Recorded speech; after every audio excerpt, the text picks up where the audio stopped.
આજે આપણે ચા સાથે ખાવાની મજા પડી જાય તેવા અને સફરમાં સાથે લઈ જવાય તેવા સરસ ઢેબરા બનાવી લઈએ. તો ચાલો આપણે ઢેબરા બનાવવાનું શરૂ કરીએ. આદું લસણ મરચાંને વાટી લઈએ અને દૂધીની છાલ કાઢીને છીણી લઈએ. આ ઢેબરા 3-4 દિવસ સુધી બગડતા પણ નથી, એટલે આપણે ગુજરાતીઓ તો ગમે ત્યાં પ્રવાસે કે ટૂરમાં જઈએ તો ઢેબરા બનાવીને સાથે લઈ જતા હોઈએ છીએ. પરંતુ બધાની બનાવવાની રીત થોડી અલગ અલગ હોય છે, તો હું આજે મારી રીત તમને જણાવીશ. તો પહેલાં દૂધીને આ રીતે સરસ છીણી લઈએ. જુઓ, આ રીતની છીણ તૈયાર થવી જોઈએ. તો બધી દૂધી મેં છીણી લીધી છે. હવે ઢેબરા માટેનો લોટ બાંધી લઈએ. તો લોટ બાંધવા માટે રોટલી માટેનો ઘઉંનો ઝીણો લોટ વાપરીએ છીએ, તે જ લઈશું. 2 વાડકી મેં ઘઉંનો ઝીણો લોટ લીધો છે, એને સરસ ચાળી લેવાનો છે. અને હવે એમાં 1 વાડકી બેસન ઉમેરીશું. જો બેસન ના ઉમેરવું હોય તો આપણે બાજરીનો લોટ પણ ઉમેરી શકીએ છીએ. ઢેબરા આમ તો બાજરીના લોટના જ હોય છે, પણ હું અહીંયા 1 વાડકી બેસન ઉમેરીશ. હવે 2 લોટને આપણે સરસ મિક્સ કરી લઈએ અને હવે એમાં મસાલા કરી લઈએ. 1 ચમચી હળદર, 1 ચમચી ધાણા જીરું પાવડર, અડધી ચમચી લાલ મરચું પાવડર, 2 ચમચી જેટલો અજમો હાથમાં મસળીને ઉમેરી લઈએ અને એમાં 3 ચમચી જેટલા તલ ઉમેરી લઈએ. તલનો સ્વાદ ઢેબરામાં બહુ સરસ લાગે છે, એટલે મેં 3 ચમચી જેટલા તલ ઉમેરી લીધા છે.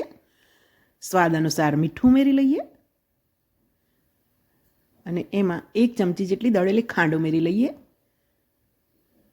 હવે બધું સરસ રીતે મિક્સ કરી લઈએ. મોણ માટે 2 ચમચા જેટલું તેલ ઉમેરી લઈએ અને મોણ બધા જ લોટમાં લાગી જાય એ રીતે લોટને આપણે આ રીતે મસળી લઈએ. હવે એમાં 2 ચમચા જેટલું દહીં ઉમેરી લઈએ. ઢેબરામાં દહીં ઉમેરવું જરૂરી છે. હવે વાટેલા આદું લસણ મરચાં વાળા પરથી ઉમેરી લઈશું અને એમાં કસૂરી મેથી ઉમેરી લઈએ અને છીણેલી દૂધી ઉમેરી લઈએ. મેં અહીંયા કસૂરી મેથી ઘરે જ બનાવેલી છે, એ જ ઉમેરી છે. અને બાળકો તીખું નથી ખાતા, એટલે હું થોડો લોટ અલગ કરીને અને પછી હવે એમાં લીલા મરચાં ઉમેરી લઈશ. તો 2 લોટ હું અલગથી બાંધીશ. હવે એમાં ઝીણા સમારેલા ધાણા ઉમેરી લઈએ. હવે લોટને છીણેલી દૂધી સાથે સરસ રીતે મિક્સ કરી લઈએ. પછી આપણે જેટલું જરૂર પડે એટલું જ પાણી ઉમેરીશું અને લોટ બાંધીશું. દૂધીમાંથી પાણી છૂટે છે, એટલે વધારે પાણીની જરૂર નહીં પડે. 1 થી 2 ચમચા પાણીમાં તો લોટ સરસ બંધાઈ જશે. 2 લોટ મેં બાંધી લીધા છે. હવે એને તેલ વડે સરસ મસળી લઈએ અને બાંધેલા લોટને ફક્ત 5 મિનિટ માટે જ રેસ્ટ આપીશું. વધારે રેસ્ટ આપવાની જરૂર નહીં પડે. અને હવે એમાંથી આપણે જેવા ઢેબરા બનાવવા હોય નાના મોટા એ પ્રમાણે લુઓ બનાવીશું.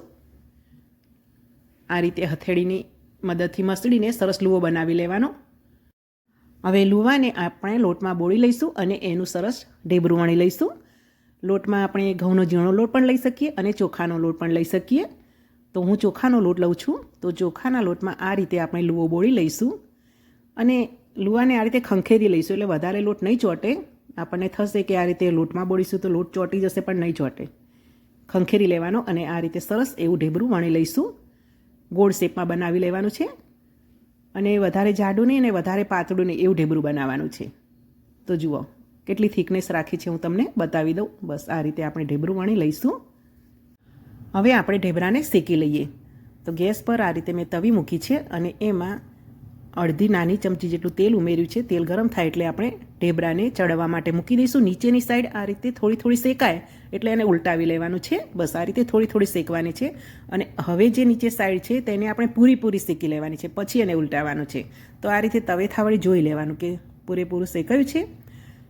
તો પૂરેપૂરું શેકાઈ ગયું છે હવે, એટલે એને આપણે ઉલટાવી લઈએ અને હવે ઉપરથી આ રીતે થોડું તેલ મૂકીશું અને ઉલટાવીને બીજી સાઈડ પણ થોડું તેલ મૂકી દેવાનું છે.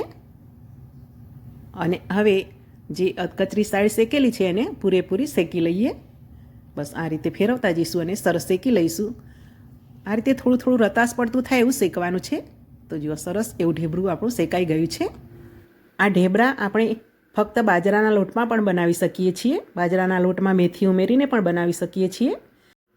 સવારે આપણે ચા સાથે નાસ્તામાં ઢેબરા ખાઈ શકીએ છીએ. અત્યારે આપણે નાસ્તો કે બ્રેકફાસ્ટ એવું કહીએ છીએ. પહેલાંના જમાનામાં સવારે જે ચા નાસ્તો કરતા એને શિરામણ કહેતા હતા. એટલે શિરામણમાં એ લોકો ઢેબરા ખાતા અને ઢેબરાની સાથે દૂધ સર્વ કરતા હતા.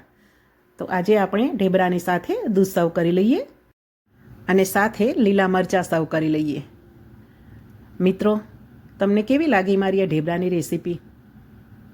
તમને રેસીપી ગમી હશે એવી આશા રાખું છું. વિડીયોને લાઇક કરવાનું ભૂલતા નહીં. ચેનલે સબસ્ક્રાઈબ ન કરી હોય તો સબસ્ક્રાઈબ પણ કરશો. જય શ્રી કૃષ્ણ, જય માતાજી.